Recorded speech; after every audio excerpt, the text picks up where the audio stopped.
you gorgeous individuals, it's Kav here, and today I'm going to be sharing with you all my first ever Q&A. I have recently reached 1,000 subscribers here on my channel and 2,000 followers on my Twitter, and I am so thrilled and honored to have reached those milestones. Thank you all so much for supporting me and helping me reach these milestones and helping my channel and everything I'm doing continue to grow, because it's just so surreal that I started this channel 2 years ago and this is where I am now. So I'm just really blessed, and to celebrate that I asked you all to send me some questions so that I could do my first ever Q&A so that you all can get to know me a little bit better. I'm just gonna get right into all of the questions.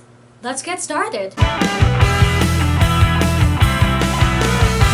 So the first set of questions comes from Proud Bookline, and the first question she asks is, what's been the hardest part of being a booktuber so far? What's been the best part, and what is something you gained from it that you didn't anticipate? I guess the hardest part in some ways has definitely been growing. You know, I'm very excited to have reached this milestone, but I know that there are a lot of people other than me who reached far bigger milestones much earlier in their booktube journey, and I'm not saying I compare myself to them, but it can get a little discouraging when it's really hard to grow. The algorithm on YouTube and on Instagram and just these kind of social media platforms are not friendly to smaller creators, and that just makes it even harder to grow. And booktube is a very tight-knit community. It's a very supportive community, but not everyone wants to get outside the bounds of the very small group of booktubers that everyone knows and loves. But it can be really hard to grow here, and I am very thankful for what I've gained so far, but it has been discouraging at times, and it probably will be in the future. I'm gonna be honest. It's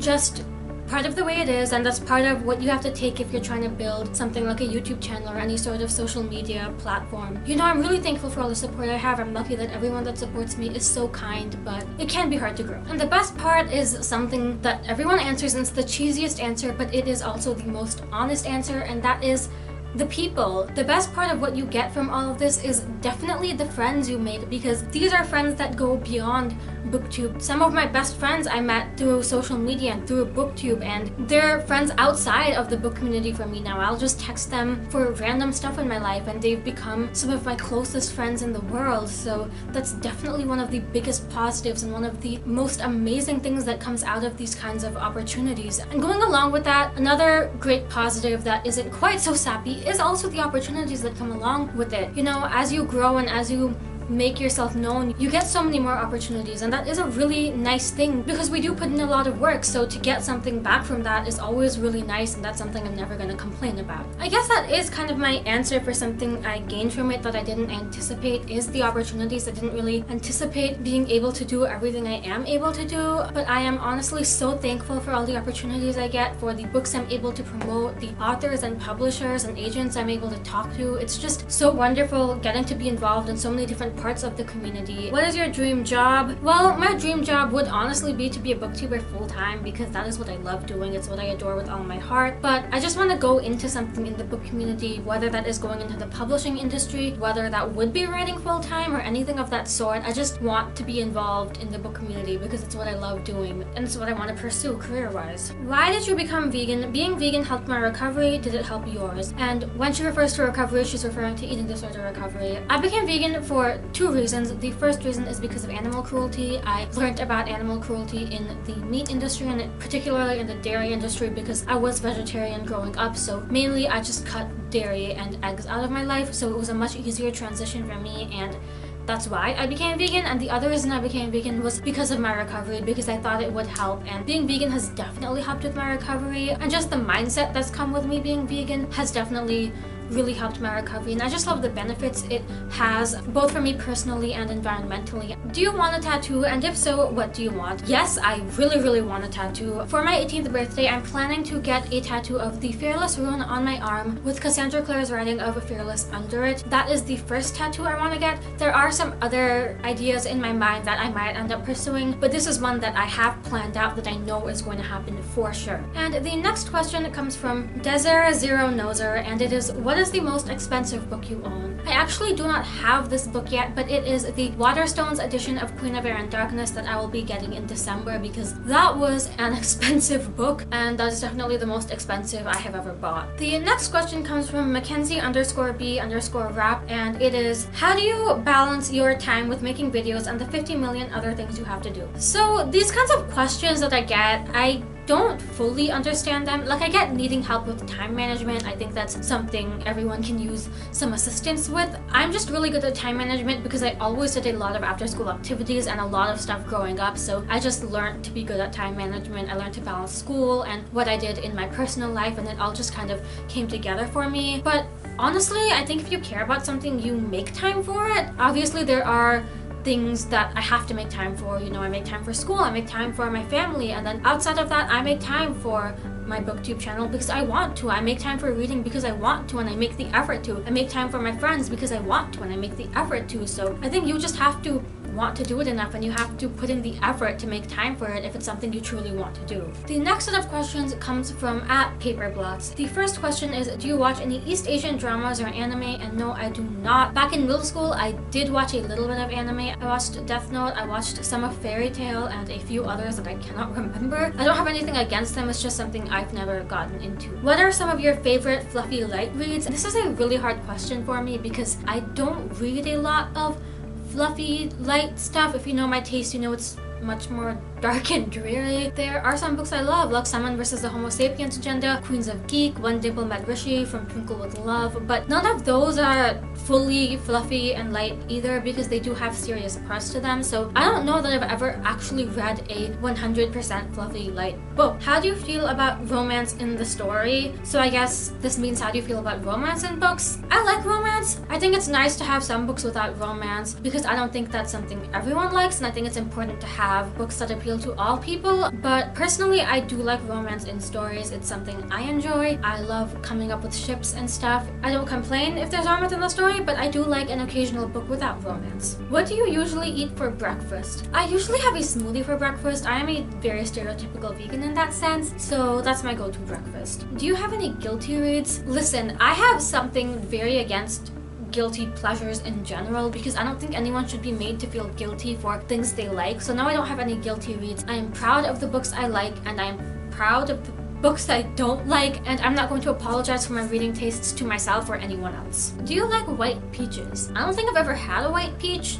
I've had peaches before, but I've never had a white peach. So who are some of your favorite non-bookish YouTubers? So my go-to favorite currently and most of the time is Sophia Nygaard and her boyfriend Tyler Williams, who also has his own channel. I love the two of them so much. I never used to be into the type of content they make, which is like trying Instagram hacks and trying cool new Instagram trends and stuff. I never used to be into that, but there's just something about the way they do it that makes it so interesting, and their personalities are so interesting, and they have a pet cat, which is something I'm never gonna complain about. I also really like Kendall Rae for her true crime videos because I love criminology and I love true crime, so she's my go-to crime person. I really like Jessie Page. She is a bisexual YouTuber who makes some really positive and uplifting content, and she's just a very pure person, so I like her content a lot. Aesthetic-wise, I really like Connor Franta. He makes some of the most aesthetic videos, and I really like what he does. So those are probably my go-to favorites, but the primary ones I watch are Sophia and Tyler. The next set of questions comes from gay_onays. The first question she asks is, what are your favorite musical artists? So this is a tough question for me because I like a lot of different musical artists. I love music. I try to explore as much music as I can, but if I had to answer this question, my number one top favorite is Ariana Grande without a doubt. I have loved her since I was 8 years old, and she has stayed my favorite since then. Other than that, I love Marina and the Diamonds, I love Halsey, I love the guys from One Direction, all 5 of them. I listen to all of their separate music, it's just easier than naming them individually. I love Imagine Dragons, I love X Ambassadors, I love Bastille. I just like a lot of different musical artists. That doesn't even begin to cover it, but I think that gets a good amount. How has being in the book community impacted your life? I mean, booktube is a huge part of my life, you know. I refer to it as a combination between a job, a hobby, and baby, so it takes up so much of my life. For me, it's the same as my school commitment or as a job commitment would be, because it is a big part of my life, and I choose to make it that because I love it and I love being part of the book community. And like I said, I want to go into the book community career-wise, so this is just like me getting my foot in the door for what I want to pursue long-term. So obviously it's impacted me a lot because that's what I want to do in my life. What kind of clothes do you like to wear? I think that my style range is actually really diverse and really out there because I kind of just go with what I want to go with. I love fashion. I love fashion so much. It's actually something I have considered pursuing in the past, and it's something multiple people have actually told me to pursue because people really like my fashion sense. So I like to try new things. I like to come up with my own outfits, and sometimes I want to dress like an emo kid from Hot Topic. Sometimes I want to wear all flowery print. It really just depends on what I feel like at the moment because I love to try new things. I love to explore new outfits and stuff, and I love to put together outfits because fashion is just something I love. So I don't think I have an exact sense of style. I think I just love exploring with different clothing options. How much do you love your cat? Like, if this was on a scale of 1 to 10, a solid 12. I'm not sure she loves me, but I do love her. What is the secret to your nice eyebrows? Being Indian. That's literally the secret. That's why my eyebrows are so nice. Really, the only thing I do is I get them threaded every few weeks, and sometimes I shape them a little bit, but I don't really do much with my eyebrows because I naturally have really nice eyebrows, and it's a feature I really like of myself. The next set of questions comes from @Miss Bookish Corner. What's your favorite book that was recommended to you by a friend? I think I'm gonna have to go with More Happy Than Not, which is one of my favorite books of all time because I think that was recommended to me by friends that I met through the book community. So it came from friends and I loved it, and after Cassandra Clare's books, it's my favorite book. What hyped book did you hate? And my go-to answer for this one is We Were Liars. That is one of my least favorite books of all time. It is ridiculously racist and classist and ableist, and everyone on BookTube and in the book community was reading it a few years ago and loving it and giving it 5 out of 5 stars and promoting it, and I hated it, and I have a really scathing review of it. But the thing I was most disappointed by was that no one thought it was important to warn readers of color and just marginalized readers in general about how harmful and toxic this book actually is. What's the character from the Shadowhunter Chronicles that you don't like? And my answer for this one is Clary Frey. I don't like Clary. She's the main character of the Mortal Instruments, and I just don't really like her. I love the other two protagonists of Cassie's book, Tessa Gray and Emma Carstairs, a lot, but I don't like Clary. I don't really like Jace much either. They did grow on me as the series went on, but they're not my favorite, and I don't really read the series for them. @Cats Paperbacks asks, what's your favorite series that isn't a Shadowhunter Chronicles book? And I hate this question because I don't read enough series to really answer this question, because a lot of series that I read when I was younger, whereas I still like them now, I wouldn't necessarily qualify them as favorites. So most of the series I am reading, I'm actually just starting. Like I read the first book of The Bells this year, the first book of The Cruel Prince. I've read An Ember in the Ashes, but not the following books. So I think that all of these can be contenders for my favorite series, but I don't think I actually have a set answer for this. I think An Ember in the Ashes is likely to become my favorite series because of how much I love that first book. So I think it's the one that's most likely to become my favorite series behind Cassandra Clare's books, but I can't really say because there are also a bunch of other series I'm planning to start. I don't really have a good answer for this one.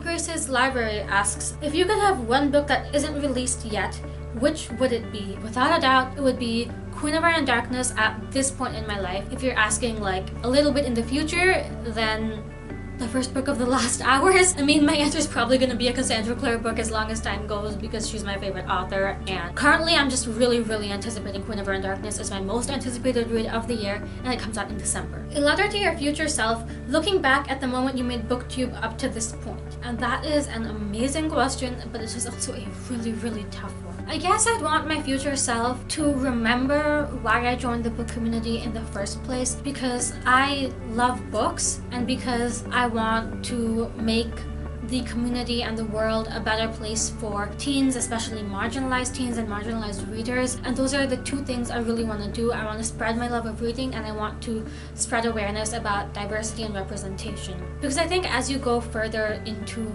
a community and further into these types of platforms, a lot of times it can get to your head. Or, you know, when it becomes a job, when it becomes something that you're gaining money from, it loses some of it, you know, it loses some of the joy that you get from it. So I want to make sure that that's not what happens to me. I want to make sure that I always retain the joy, and I want to make sure that it never becomes just a job, because I never want the book community to be that for me, because that would just make me really sad. That would break my heart, because it's never been that way for me. Reading has always been a love of mine. It's always been there for me when people haven't, and I always wanted to stay that way. I wanted to stay as a source of joy, and that's what I want my future self to remember. Why I love reading and why I joined the book community. Now the last set of questions is from @flowerscentpage, and they have a few repeating questions, so I'm gonna take those out and just keep the ones that are new. How has your life changed since joining the book community? Again, it's become such a big part of what I do. It's the same as a school commitment or a work commitment for me, so it's taken a lot of time out of my life, but in a good way. It's given me something to work towards and something to work on, and I really appreciate that. What is your least favorite book? Please rant about it. So I don't know my exact least favorite book. I have a few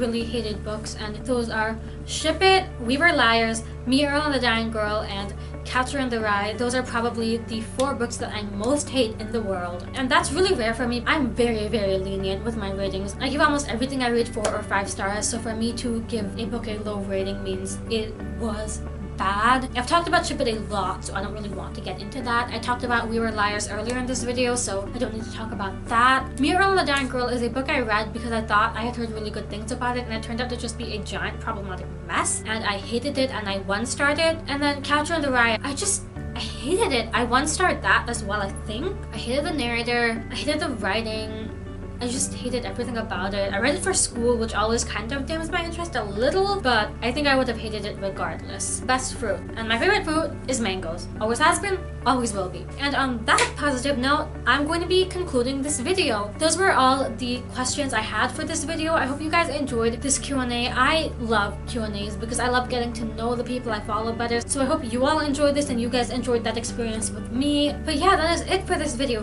Thank you all so much for 1,000 subscribers and 2,000 Twitter followers. That is just so mind-blowing to me, and I'm just so excited to be growing this community, and I can't wait to see how this journey continues to grow, and I could not do it without all of your support. So thank you all so much for your support. Thank you for watching this video. I hope you enjoyed it. If you did, please give it a like and subscribe because that stuff makes me happy. Comment down below and let me know if you have any other questions for me. And as usual, all of my social media and my goodies will be in the description below if you'd like to follow me anywhere else. Thank you all so much for watching. I hope you're having a lovely day or night wherever you are. Please remember that you are beautiful and you deserve the world, and I will see you soon for a brand new video. Goodbye!